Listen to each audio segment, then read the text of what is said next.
Acts 24.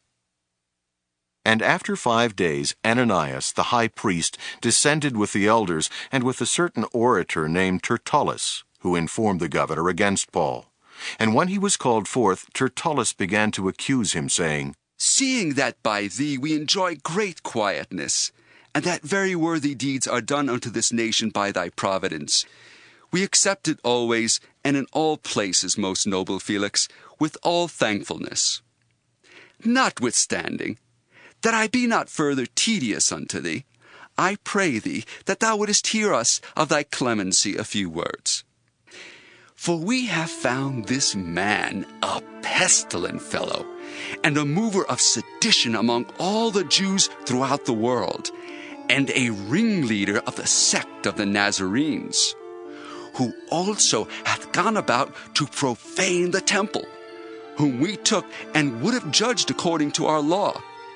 But the chief captain Lysias came upon us, and with great violence took him away out of our hands, commanding his accusers to come unto thee, by examining of whom thyself mayest take knowledge of all these things whereof we accuse him.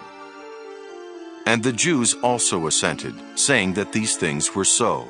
Then Paul, after that the governor had beckoned unto him to speak, answered, Forasmuch as I know that thou hast been of many years a judge unto this nation, I do the more cheerfully answer for myself.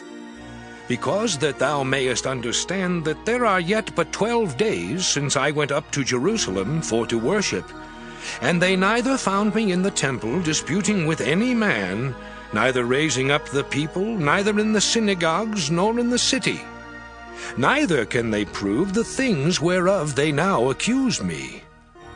But this I confess unto thee, that after the way which they call heresy, so worship I the God of my fathers, believing all things which are written in the law and in the prophets, and have hope toward God, which they themselves also allow, that there shall be a resurrection of the dead, both of the just and unjust.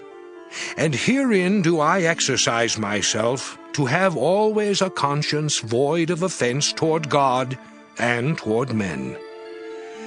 Now after many years I came to bring alms to my nation and offerings.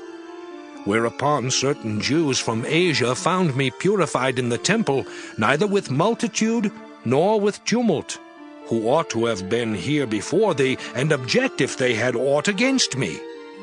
Or else let these same here say, if they have found any evil doing in me while I stood before the council, except it be for this one voice that I cried standing among them.